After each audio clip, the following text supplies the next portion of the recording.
Have you ever felt drained, anxious, frustrated after scrolling on social media? Today we're gonna break down how that emotional energy you put out shapes your reality, how external forces are constantly manipulating your vibration, and what you can do to stay in control and create a better life, not just for yourself, but also those around you, even in the smallest ways, despite all of the chaos going on in the world. My name is Hannah, and welcome to Pivot Point.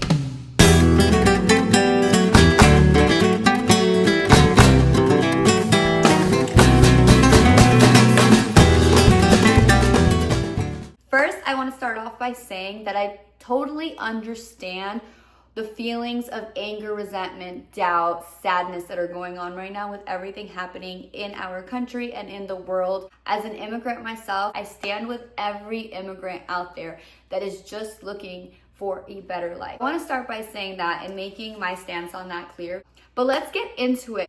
Your heart generates an electromagnetic field that extends several feet around you, and that's just what we can measure with the tools that we have. Studies show that this field changes based on your emotional state. If you are in a state of love, gratitude, joy, you're going to create a highly coherent energy around you, while fear, stress, and anger creates a chaotic, low frequency energy. This is important because your energy doesn't just affect you. It influences the people around you and even influences how you perceive the world.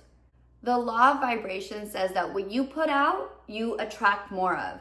Like vibration attracts like vibration. So if you're putting out low vibrations, chaotic energy, you're gonna attract more of that into your life, and you're gonna see more of that in your future. Now let's talk about how external forces, especially politics and media, and how they use this against you. First of all, negativity sells. News outlets want to trigger those emotions in you to cause you to watch them more, to cause you to share it, be angry about it. They want eyes, they want the views, they want the comments, they want the shares, all of it. They are benefiting from you being emotionally triggered by this. Let's just say hypothetically, if I was an evil person in power, I would also want you at that low vibration.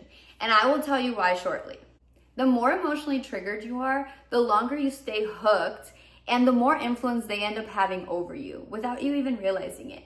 You're giving your power away subconsciously. This turns into a cycle of emotional manipulation. They're able to trigger a reaction in you, whether it's outrage, fear, anger, which shifts your energy. Your energy becomes chaotic. You're functioning in a low vibration. And sometimes you even get stuck in that state. Constant exposure to that negativity rewires your brain to constantly expect and attract more of that negativity. It's almost like you become addicted to the negativity. Like you just want to go back on TikTok, to be angry at more people, to get that feeling in you validated just a little more each time. And that's when it starts affecting your personal life. You start feeling drained, anxious, and powerless on a day-to-day. Even when nothing has changed in your immediate reality, it seems like you're doomed, everything's doomed. And this is why it's dangerous. When people are emotionally reactive, they become easier to control. They're less likely to think critically, more likely to stay in low energy cycles, and ultimately, more disconnected from their own power. Research shows that when you are in a high vibration, you're more in tune with your intuition, you're able to think more clearly, and you're able to make better decisions. When you're in a high vibration, you can step into your power and make a difference. When you're in a low vibration, it's quite the opposite. And not only that, you end up affecting the vibrations of those around you, lowering them just a little bit more. When our country is going to things like this, the masses are all coming down in that vibration. We speak on how the things being done are hateful, yet we think we should fight them with more hate. And you can't fight hate with hate. It's like fighting darkness with darkness. Picture this. The sun doesn't come up tomorrow. It's completely dark. We notice that when we are operating at a high vibration and coming from a place of love and compassion and joy, a little bit of light starts to come through us. And we're able to light up the world just a little bit more each time. But when we give our power away and allow an external situation outside of us to consume us, we notice our light dims a little bit more each time. So we have the power to either light up the world or carry on in darkness. And I don't know about you, but I think for decades, for centuries, for maybe even as long as we've been here, we've been fighting hate with hate. We've been reactive.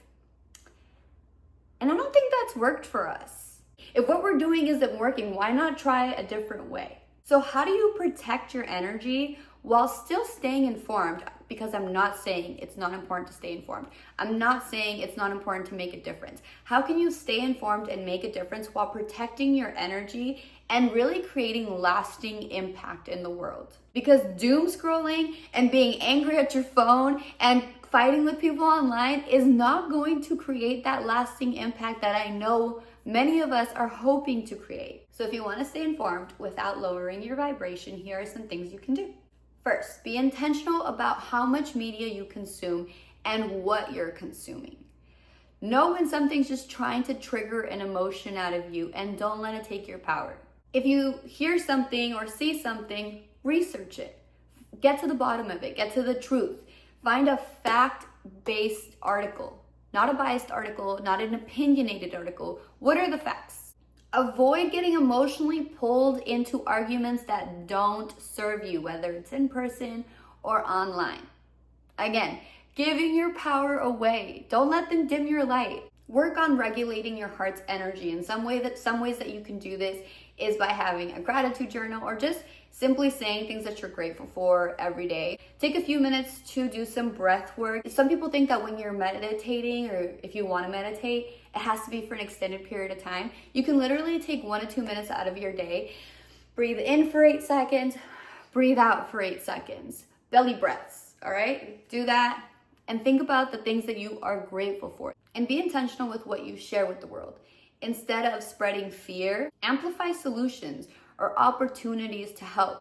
For example, with everything going on with immigration right now, I saw that there was a group of people taking donations over to the camps in TJ where the people who had been recently deported were being held.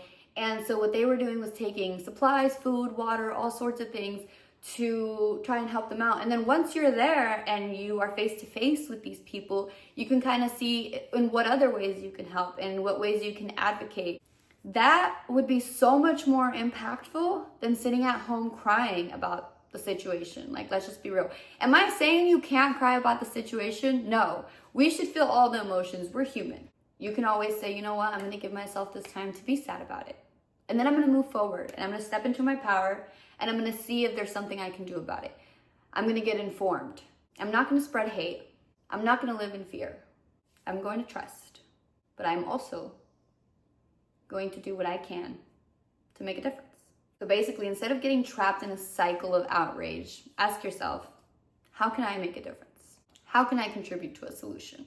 Focus on what you can control, your mindset, your actions, and how you contribute to your community. I want to finish this off by telling you guys about a time that I went to the Black Lives Matters protest, and we were out there. It was thousands of people. I think it was on Sunset Boulevard. We were all very passionate about being out there and making a difference. And I think that's great. Do I think we were doing it the right way? Thinking back on it years later, not necessarily, and I'll tell you why. We were all out there, thousands of us, again, yelling, "I can't breathe." I am a huge believer in affirmations, positive affirmations.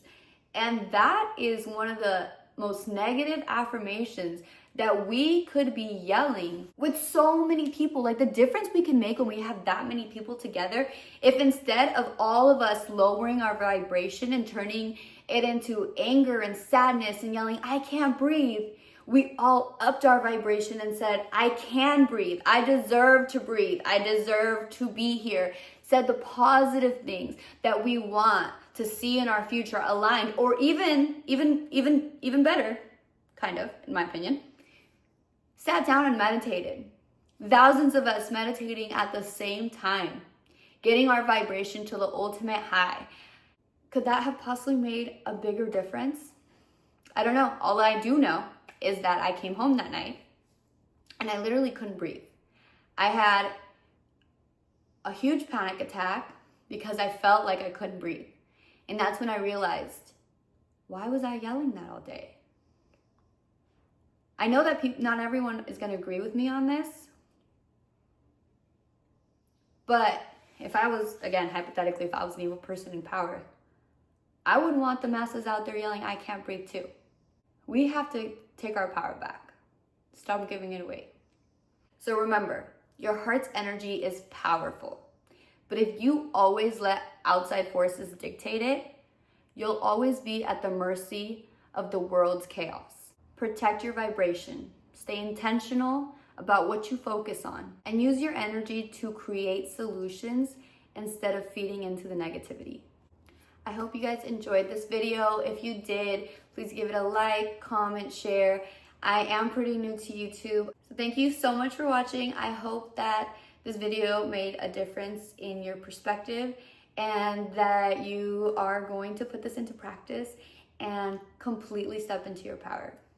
See you guys next time.